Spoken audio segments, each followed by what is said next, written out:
Everybody, welcome to party. It's a party on Pleasant Street. Blinky on Pleasant Street. Is Sonny Saul on piano, Pete Michelini on drums, Lucas Saul on bass, Quincy. And the idea here is to play some music for a little while, and then we can talk about the book, and then we can play some music again. So we thought we'd do a couple more for you while more people filter in. Right. And that was just Spiritual by John Coltrane. And then next up in the themed music for this evening, should we do this song with the Underground, the theme song, or should we save that for later? Well, let's try it. It's fun. Okay. This is the Song of the Underground Railroad, also by John Coltrane. You think about, while you listen, you can think about that tunnel that used to be built from Elm Street to the Ottaquechee. It used to be an underground railroad tunnel, like pretty long distance built. Ottaquechee River has changed a little since then, but it's local history. There we go, there's some familiar voices out there. All right, Luna.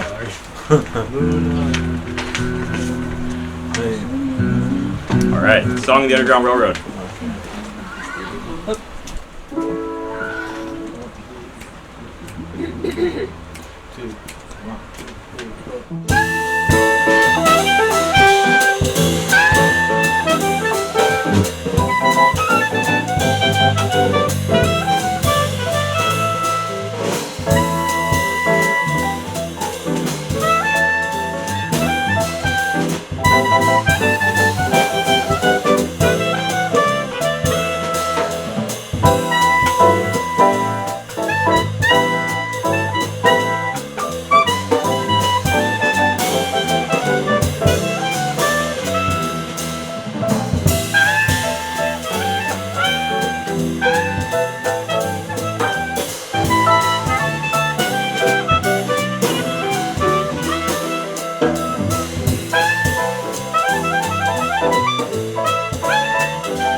Okay, a little bit.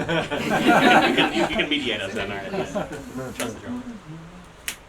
1, 2, ready.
No, I just thank you all for coming. It's really nice that you're here and fun to be playing. And I'm happy to play that Russell Schultz song, for whom the Maroon comics kind of originally were inspired by. And the song came out about 5 years ago, and there was a movement to get Russell Schultz, who was a political prisoner, out of solitary confinement where he was for 25 years. And that it was like a real people's victory, where he was actually released from solitary confinement and he's still in prison, but it's a way better state, and it had a lot to do with the collected writings of Russel Schultz that were published, and the book tour that went across the country, and this Quincy edited a lot of actually most of the book. So it feels like a good success, and now level 2 is this Maroon Comics, which I hope I'll let you guys really take over. I think, do you want to say something first? Or sure. I just wanted to sort of give for people who just walked in, or maybe everyone is here already, just program run. We're going to stop playing music for a bit. Maybe let these musicians, if you don't want to sit, you're welcome to sit there the whole time, but you don't have to. You can get a drink outside. We're very lucky today to have James Sturm here from the Center for Cartoon Studies over in Way River Junction. And so I wanted to turn it over to you if you want to say a couple words, and I'm going to say maybe 15 minutes about the book, give like an overview, and then I'm really most interested in what you're interested in. So whatever, if there are particular questions, I'm going to just give an overview, and then people can zoom in as much as you want. And then we'll pause again, and you can get a drink or go home, and then the music will continue for the people who want to stick it out. So James Sturm. I am lucky to be here. I would have been here anyway, just usually come here to hear the music, so it's nice to have an opportunity to talk about comics, which I love. I went to college in 1983, and I went to University of Wisconsin. And at the time, I was reading superhero comics, like X-Men and Spider-Man.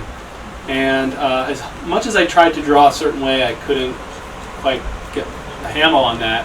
And plus, the content wasn't as interesting to me suddenly, as well as my world opened up in college. And my sophomore year of college, a friend of mine introduced me to this box of underground comics, and that kind of reignited my love for comics. And the underground comics, for people that don't know, there was this movement of comics in the late 60s, early 70s that was unabashedly political. It really valued style and honesty, content and honesty over style. And there was a sense of urgency to the work that I really responded to. And I didn't feel like I had to fit into a certain box. It spoke truth to power, all kinds of titles, Heads and Feds, and short order comics. And this is just a roundabout way of saying why Maroon comics kind of, when I first saw it, I was really excited because I felt like it captured that spirit of underground comics, of having something really important to say and saying it in a forceful way that really kind of begs for your attention, but then also rewards your attention as well. So, without further ado, I'm going to ask Quincy, who's an editor of herding cats. Probably, I'll be curious to know: is it harder to herd musicians or cats, or cartoonists? So I'll let you come up. Tough competition. Ladies and gentlemen, Quincy Saul. Thank you, James. Cartoon editor. Thank you. Right on, everybody. So, quick show of hands. Has anybody already read the book? Or they got 1, 2, 3, 4. Okay, so we got some people already can go to that level too. So you've heard a bit about me. I guess I want to say there's 3 things we're here to do tonight. There's 1 is listen to some music. 2 is look at a comic book, and 3rd is drastically change your life. Because that's kind of all what we're looking for in a way. So if this can make a small contribution towards that. As it was mentioned, this all sort of started for me with learning about Russell Maroon Shotes, who's a living person, about 71, 72. And he's in prison in Pennsylvania. And I learned about him through another guy called Fred Ho. And it was Fred Ho's actually idea when we were working on this book over there, Maroon the Implacable, which is the collected writings of this political prisoner. Fred was like, you got to make a comic book someday about Maroon. So eventually that took place. So just to say a bit about that lineage. Just to do a real basic thing, what's a maroon? It's not, I didn't really know the answer to that 5 years ago. It's a color in the darker reds. That's sort of what there's like a band called Maroon 5. There's like a couple things in pop culture. We basically haven't heard of this. And I think it's really important. It's a really important part of our history. And it's like actually one of the most exciting things in the history of this hemisphere in some ways. Maroons were people who got brought over, enslaved Africans, got brought over to the Americas, and escaped from the plantation. And there's a whole history of slave uprisings, but the Maroons are like this particular category of those slave uprisings in the sense they didn't attack the manor, the plantation. They left. They're like, we're going to go build our own community up in the mountains, and almost always with indigenous Native Americans, South Central, North Americans. So there was always this Afro-indigenous societies that were born in swamps and mountains and anywhere outside the reaches of where the plantation economies could get. And there's one line in there where Russell Maroon Shotes says that the efforts of these men, women, and children cannot be matched in world history. And it's it's a bold claim, but I put it in there because I think it should be challenged. Can we think of anything more amazing than what happened? So to tell a little bit about what happened, usually the way historians deal with Maroons, to the extent they deal with them at all, is to say they were pretty small groups. It only happened for very brief periods, and it was very marginal, some sort of phenomenon off on the side.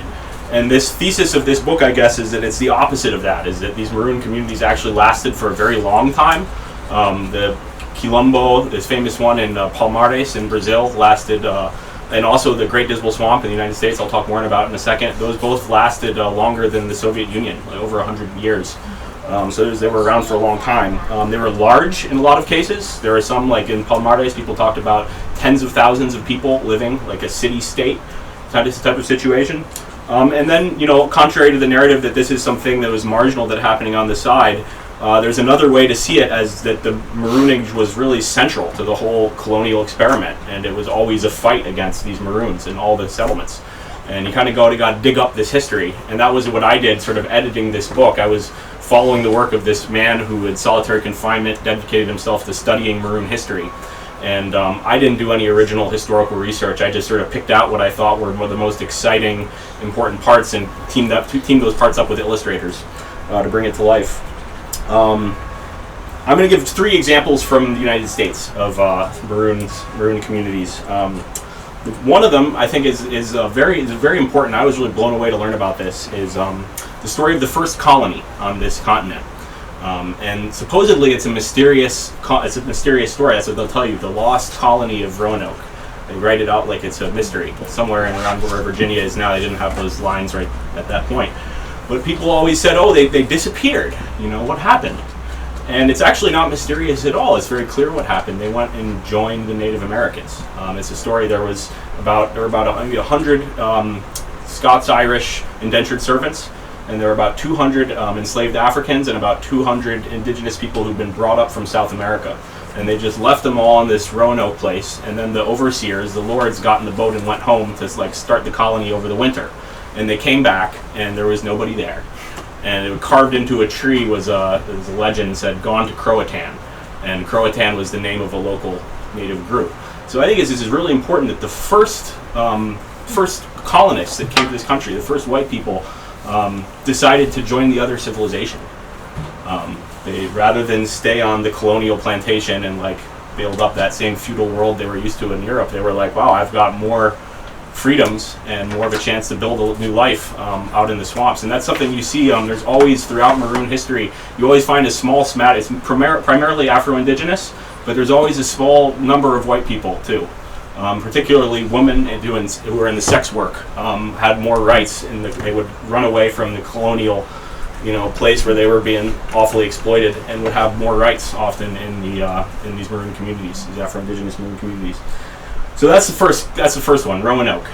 So we just it's like things you do these counterfactual history. What would have happened if things gone the other way? It's something to think about. This empire we live in the Eastern Seaboard, maybe it could have gone a different way if that example had been followed and not buried. Another example, more familiar to people, are the Seminoles. People heard of raise hand if you've heard that word before. Okay, so very familiar with it. So the Seminoles were a mix. They were Afro-Indigenous and some white in the area that we now call Florida.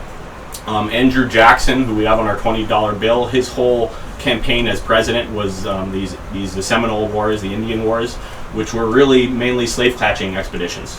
They were all the surrounding plantation economies. Enslaved people would run to the Seminoles because there was this whole autonomous zone there. So it was this serious threat that had to be eradicated, and it took a very long time.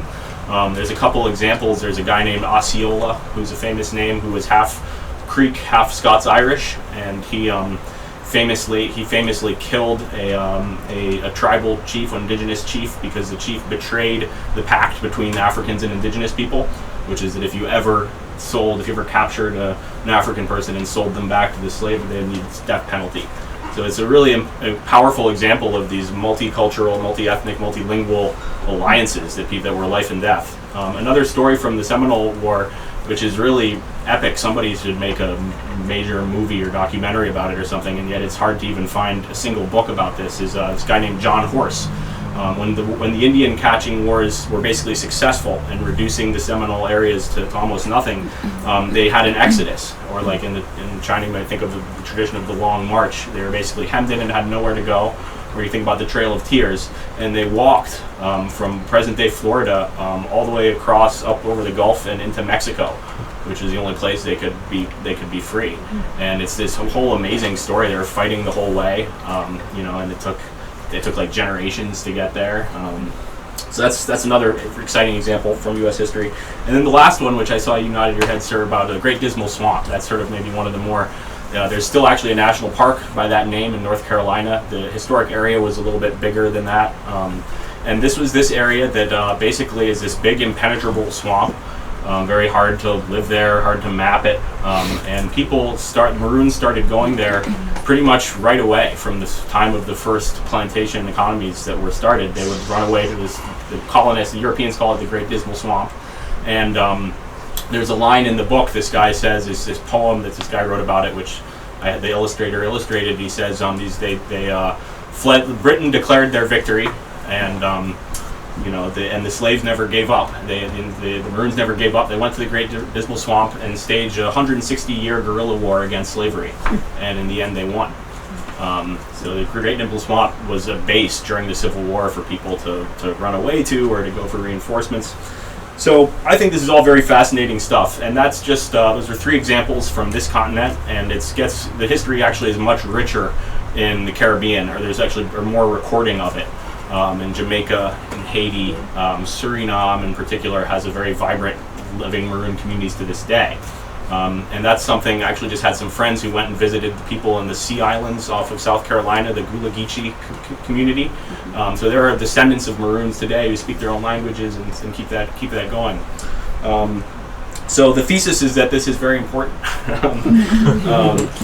And I think it's not about nostalgia, right? Because it's important to know our history. But I said at the beginning, change your life. If you see your history differently, you can see your present differently and then act in a different way than you would have if you had known about it. So I give some examples in the book of modern Maroons. It's not just a history book, it's trying to give people an idea. And again, this all comes from the ideas of Russell Maroon Shoatz, trying to take these Maroon communities as a model for organizing today. And I tried to sort of identify what are the characteristics of modern Maroons or Maroons historically.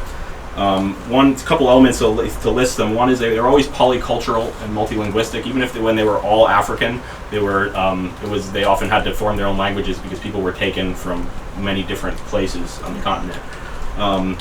The other thing that they had in common is that they were always doing productive work. They were always gardening and growing their own food, and they were also in resistance.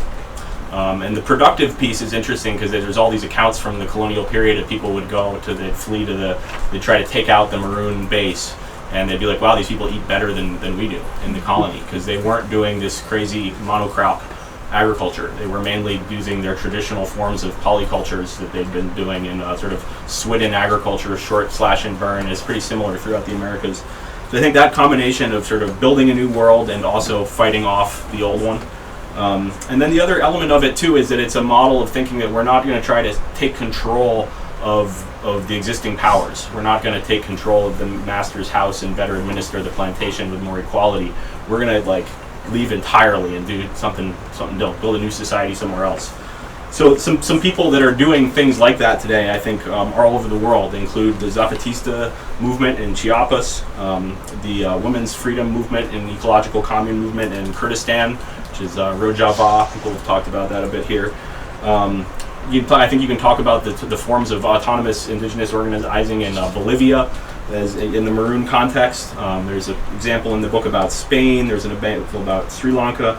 There's an example about the history of Ujamaa in Tanzania as an example of a different alternative development model based on village economies.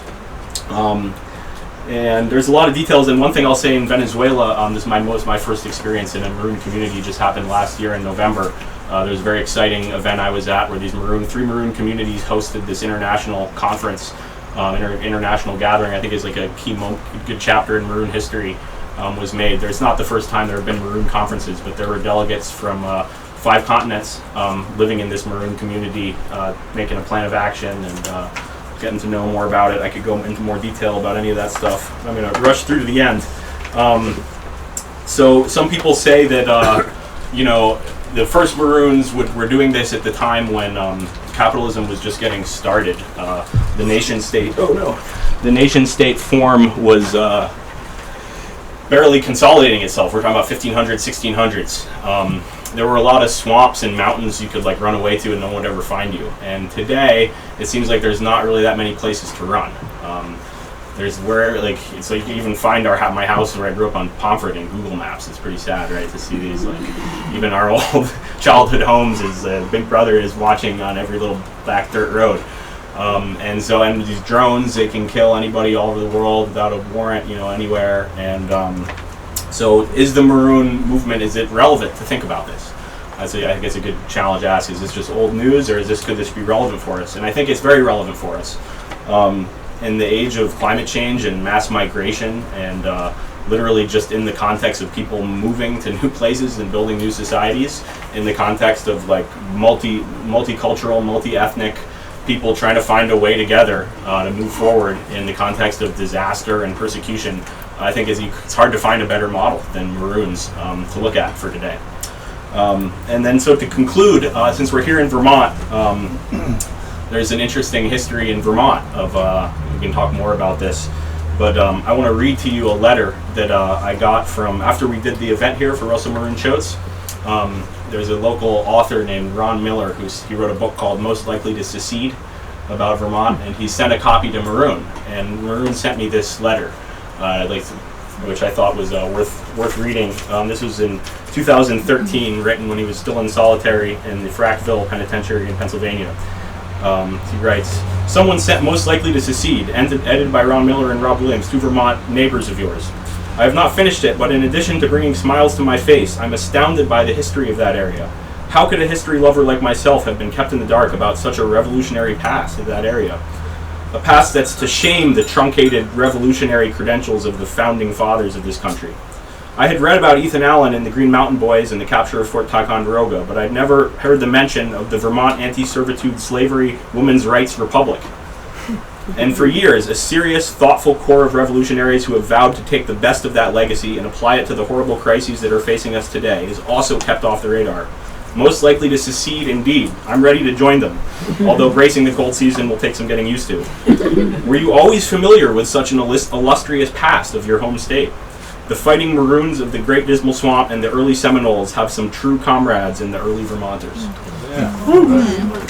So that's a challenge to all of us to carry on that legacy of the Underground Railroad, which used to be around here and in modern times. So that's like an overview, but thank you for your attention, and yeah.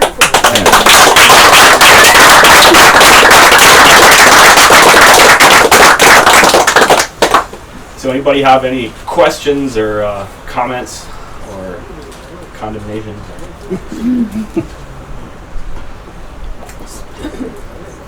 Quincy, I'm trying to imagine how it would work out. You use the example of the migrations that are happening, but let's say we wanted to disengage. The people in this room, for instance, wanted to disengage from the structures that are contributing to climate change and inequality. I mean, it feels more like a fantasy than something that can really get done, and I'm wondering how you imagine it.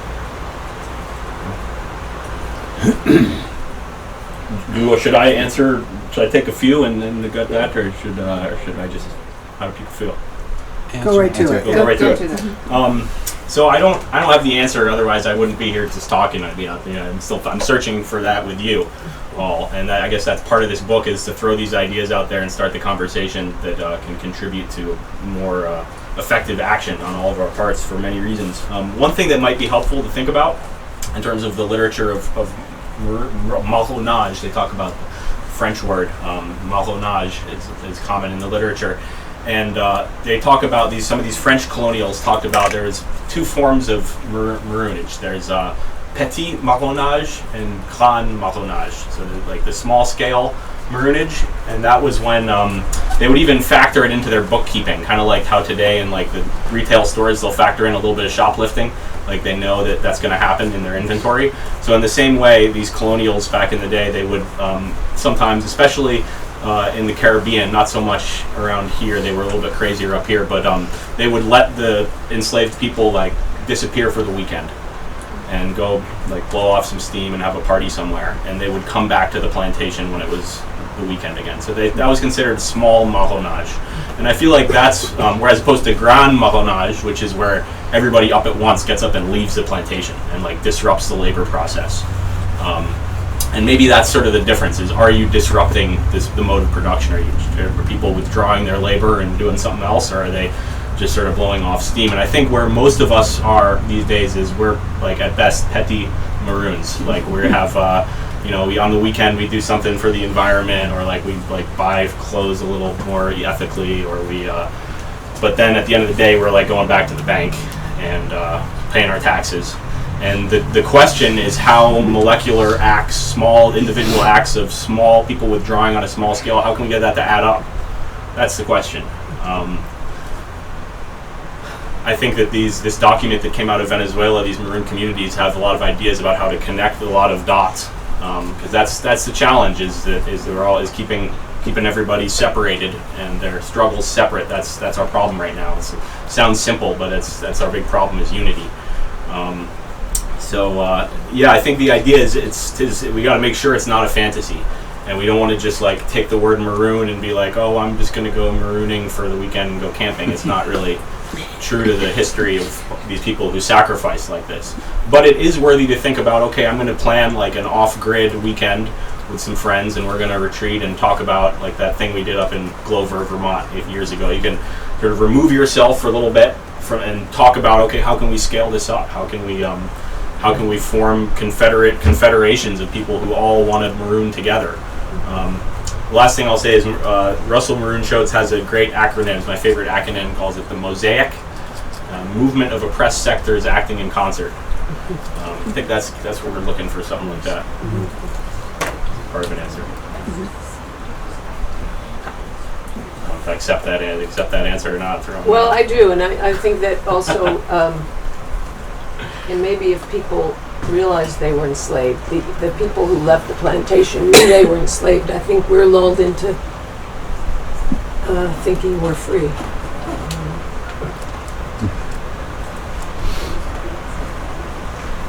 Now, how did you learn about Maroon and the Maroons and Russell Schultz in particular?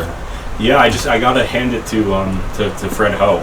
It's this guy I started studying music, and he was like, you got to check out Russell Maroon Schultz. And then I should also acknowledge my wife Kanya got involved actually before I did with the campaign.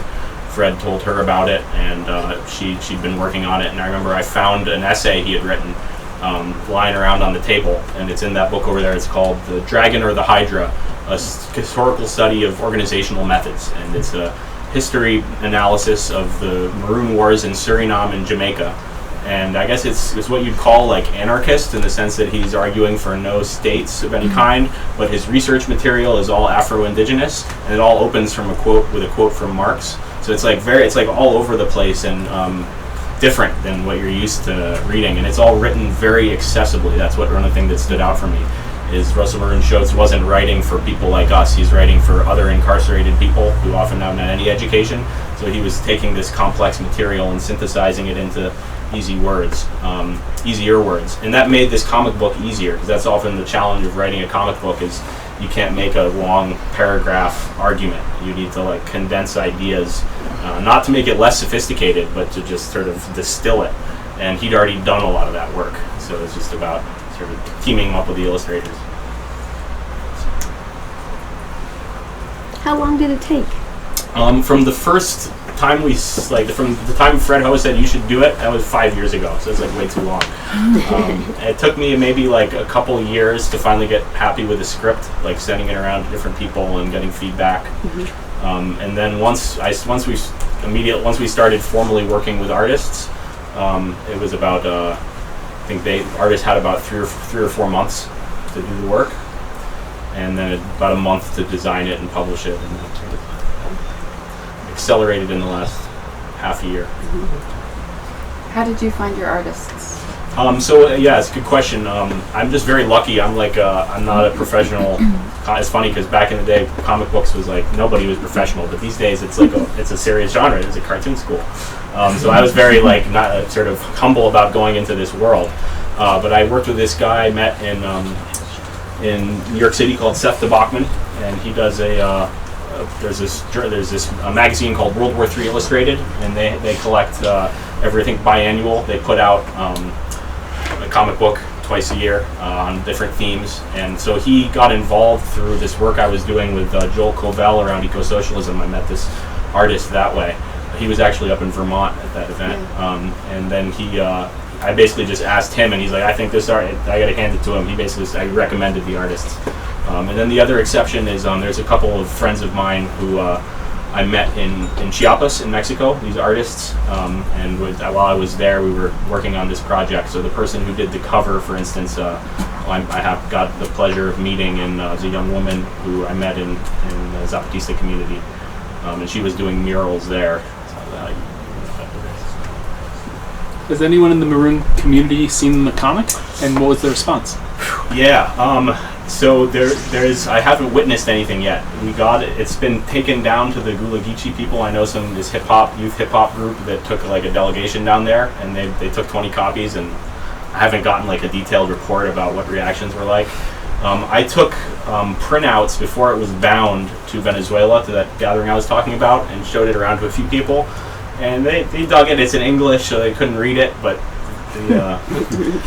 and then they actually just had I don't know, I haven't heard back from them yet, but I sent copies. They just had a big Maroon conference in Jamaica. It was pretty interesting. I think this idea of Maroons is becoming more people are getting excited about it. There is a conference on Maroons and indigenous people's contributions to ecological sustainability. It's like a very, very right up the alley of the kind of comic we were trying to do. And so I don't know, I'm looking forward to hearing more from that. I definitely will take this back to Venezuela at some point, and the people I know have met there. Get there before we invade it. Yeah, that's right. Yeah, Russell Schultz has a new piece coming out, and a very brief piece in the Black Jacobins Reader, which also Mumuya Abu-Jamal has a piece in there, and Selma James, who's Quincy who's the widow of CLR James, who wrote the Black Jacobins, which is about the Haitian Revolution. But one of the key points he makes in there is how the Maroon community really supported that revolution. I mean, if it wouldn't for them, there wouldn't have been. And Haiti was the first country that threw off slavery, and we owe a big debt to Haiti and to the Maroons because they were the first. But also Selma, the same Selma, also edited a book about Ujamaa. I don't know if you've seen it, but it's amazing, and it's about in Tanzania how people formed another society, and it basically got crushed. So it seems like all of these communities, they don't fail. I mean, they literally, as you were saying, get crushed, and because they're so threatening. And the final point I wanted to make is just that there is a movement now called the Poor People's Campaign, which is not a Maroon community, but it is definitely a kind of you talk about mosaic, it's like a fusion, and it's not just about putting poor people front and center, but also about community care and not forming another society, but making up for what people have. So people should check that out.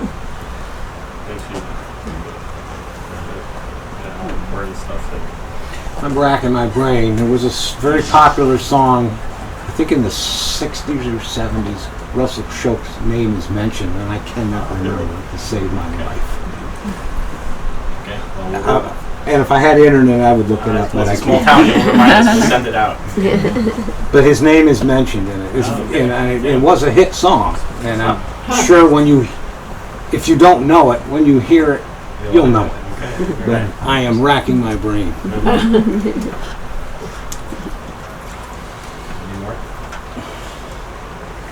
Another question there? People are... Yeah, sorry. Do you look at like Tucson as a Maroon kind of thing happening there? Cool. So that's a good question about the history of the Haitian Revolution that Phoebe was talking about. It's important to just say in general, without even talking about what's going on in Haiti right now, everybody should just add Haiti to the list of places they think about every day. Just in the sense that they the only place in the world to carry out a successful revolution against slavery. And the first revolution in this hemisphere, and so there's just a lot to be said about that. And one of the dynamics that's very interesting that CLR James wrote about, and other people, there's this book that's coming out which is essays about this period, about the Haitian Revolution. There's probably the most famous book is called The Black Jacobin. So this book of essays, which Maroon comments on, is in as well. They're all addressing this history. And Toussaint Louverture was like he was the general who led the organized forces of the Haitian Revolution, but he was not a Maroon. He was I'm not an historian about him, but there was a division. He was like an army commander general, like wore the uniform, spoke fluent French, and was very educated. Whereas a lot of the Maroons were more people that are living out in the middle of the mountains, and there was some tension in the Haitian Revolution between the centralized military command structure of Toussaint Louverture and this decentralized Maroon communities. That's kind of what this whole essay, The Dragon or the Hydra, is about. Russell Schultz talks about how the dragon was represented by Toussaint, and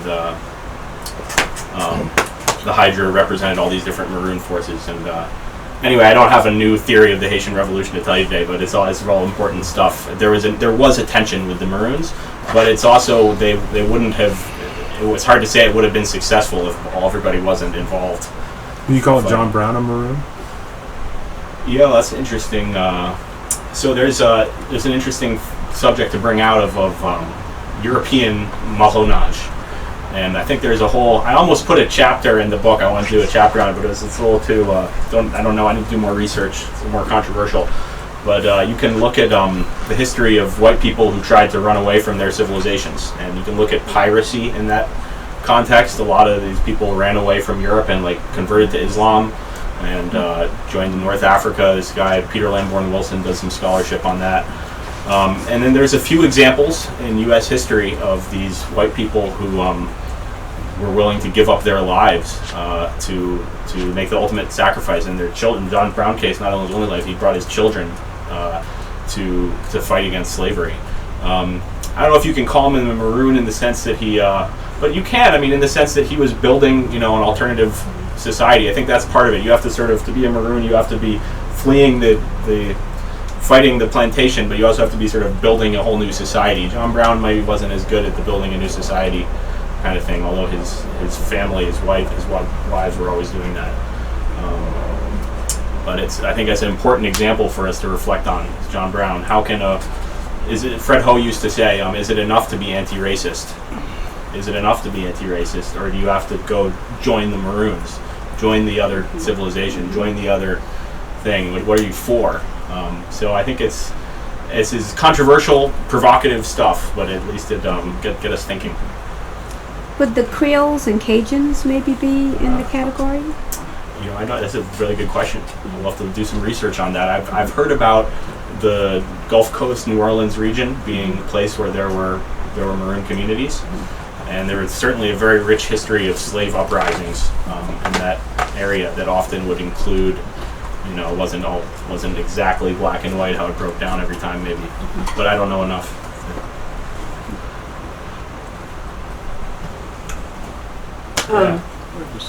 I don't exactly know how to say that. I'm saying it in somewhat serious and somewhat not. But you did start by saying your third point was that we have to radically change our lives. Yes. Yeah. And Thank you. I've been to 1,000 screenings or whatever it's been. And sometimes there's a difficulty, I'd say most of the time, is that we don't really know how to radically change our lives. Because we don't have an alternate system, especially if we live in the Northeast where we have to heat our homes. So when you say that, I think we all know what you mean, and I think we all agree, but practically speaking, I just go on and on decade after decade, not really changing my life radically. So, just thought you might want to comment on that a little bit. Thank you, Anne, for your honesty. I think that's very transparently expressing the thoughts that we all have, but we don't share them publicly enough. What can I possibly say? Yeah, I think we all are aware of what's at stake here. We haven't talked about it tonight, but the sixth mass extinction and 4 to 6 degrees Celsius warming by the end of the century, and the acidification of the oceans, without even talking about the social problems like the global rise of fascism and World War basically has already begun in the Middle East. If you're a Syrian, World War began 2011. So I think that the key thing is maybe somebody could actually pass me a copy of the book up front there. I think the key thing is to I heard somebody say to me once, he said, you got to get in a fight you got to wrestle with your own conscience and lose. Then you'll do something, There's a list in back here of, there's about 10 pages of extra material. So for more study, if you want to, if there's movies, books, articles, the idea being it's like a tool you can give to a kindergartner, but then if you have a graduate student, they could also find something in here. So, I could talk specifically about which basket I'm putting my eggs in for political projects in the future. But I think it's all of us have to really get in a fight with our own conscience and lose, and do that radical life change. And I think Maroons are a good example. Hopefully they can help in that process. They invented thinking outside the box. You know, it was like maybe that's a little trite, but the idea that this very radical idea, which is that there's Audrey Audrey Lorde, or it said you can't use the master's tools to dismantle the master's house. How do we live in this nation state settler colony founded on racism and genocide, but we've had some good things have happened. We got to reckon with it. We got to decide: are we gonna maroon, or are we gonna try to fix this plantation system? So I think the Maroons would say, let's jump out of it. And I've seen this all around the world. I've seen people that are like engaged in community activism to get control of their food, water, shelter, energy, and culture. I think that's one way to think about it. All your important politics you learned in kindergarten: air, food, water, shelter, energy. You gotta focus on those things and establish autonomy with them, and then confederate. That's one of the problems of Maroon societies is isolation. So if you're too isolated, you'll ultimately. So that's our job today, is for all these small experiments around the world of people that are building autonomy link up with others. And I think for me, in terms of getting the energy to make that radical life change, which requires confronting people, and people get mad at you and stuff, you know, it helps to study this history, because these people put everything on the line, and they're just other human beings, just like us, in difficult circumstances. And they, in a really disgusting, awful, horrible circumstances, they did something amazing and beautiful. So it's part of an answer. Yeah. Yeah, right on.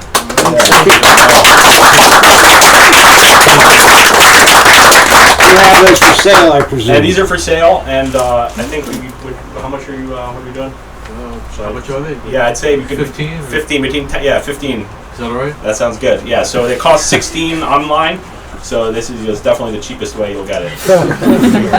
And you get a concert with it. And you get a concert. Yeah. Do I get it signed? Yes, absolutely. Okay. Yeah. So thank you all so much for coming, and we can like hang out for a minute here and keep talking, and then we'll start playing music in maybe 5 or 10 minutes. Yeah, everybody should help themselves to a drink, or stand up and walk around and come back in. Yeah. Yeah, great. Thank you. Thanks, everybody. Really appreciate it. Appreciate your time and attention. Yeah, that's fine.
What's next? You want to call one?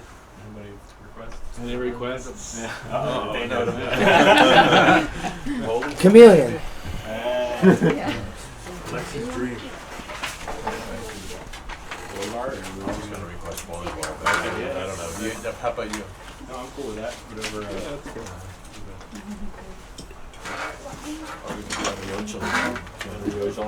I'm down for anyone. Let's do the Bolivar.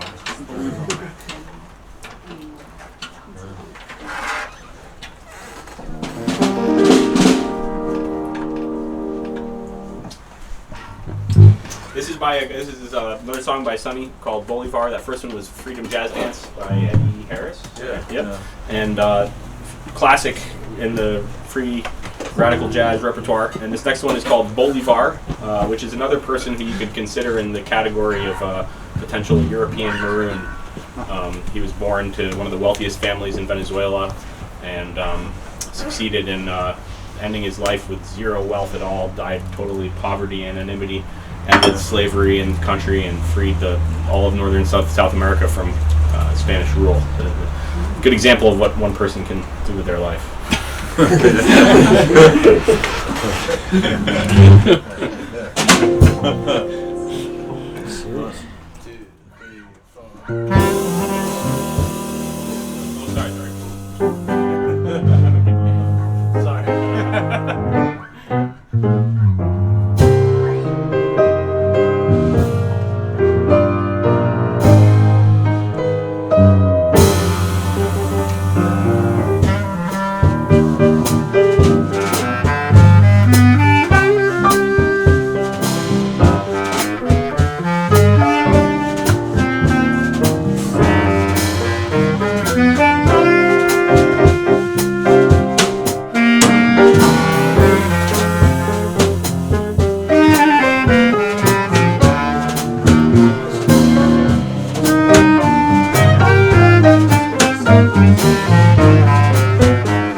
can't see the list. The last one we have Time Must Have a Stop, Ojalon, Martin Fierro.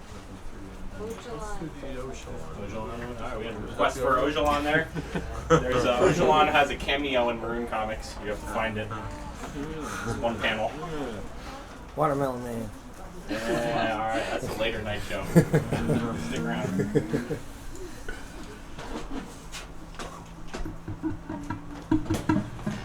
Yeah, this next piece is from the recently composed Ojalon Suite that was written for Abdullah Ocalan recently and performed here and recorded on WCTV 8 just a month ago.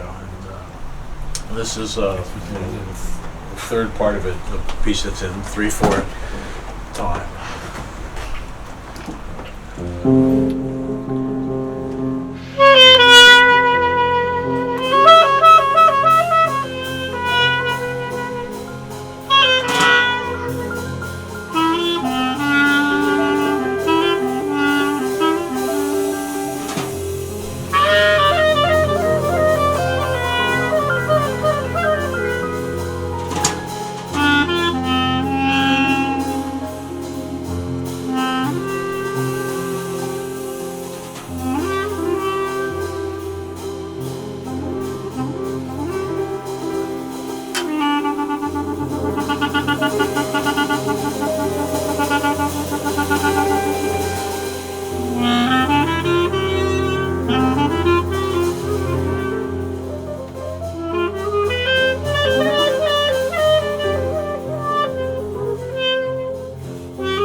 could be it, or should we do it? Is that enough? Should we do another one? Of Yeah, we course. could do one more. A good easy. Yeah. How you guys doing? What kind of wood is that? Walnut? Oak? The dark stuff. Yeah, what's the Looks like multiple kinds of wood. good stuff? It's a blend. It's a wood blend. I want to know what the dark stuff is. I'll tell you. It is Just give it a little knock. Maybe we get Oak, maple. It is It's more like walnut. Any requests, Ben? You got walnut. That's what I was Looks thinking. more like walnut. Looks like walnuts to me. Or mahogany, maybe. Ooh, yeah, that's the good stuff. Next year. They're running out of trees to make violins with. Did you know that? Which? What? Violins and cellos, we need specific wood. They're running out of trees. What kind of trees are they? They're in the jungle. They're in like South America. Like, this is crazy wood. It's a Can we thing. pick a song before the generation? Justin's gonna give a lecture on trees. But for the violins and cellos, they were running out. Sure. The violas. All right. Alexi's dream. Martin Fierro. Yeah, it's a great song. Alexi's dream. All right, so this is another kind of potential Euro, Say it one more time. Euro Maroon character, Martin Fierro, who's an Argentine cowboy whose story is kind of like the national story of Argentina. It's an epic poem. Probably nobody else tries to make the connection between him and Maroons except for crazy people on Pleasant Street. Sure. It's in 7-4. We're gonna finally maroon ourselves from the patriotic 4-4 time. I haven't made that comment yet this evening. Finally, We were in 3 there. We're in 3, yeah. Oh, I okay. guess. Three. for the evening. But to close us out, we're gonna leave you at a different time signature than you started.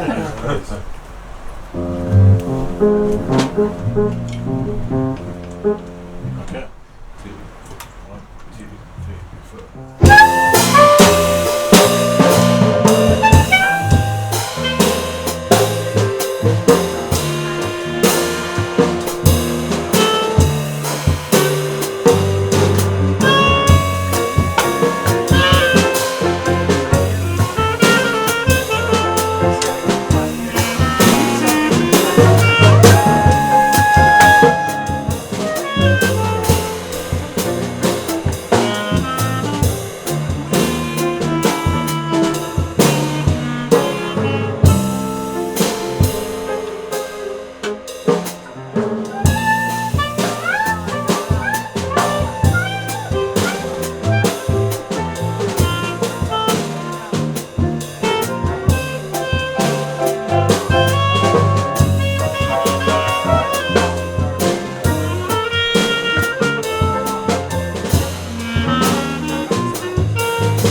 I thought we were going back in.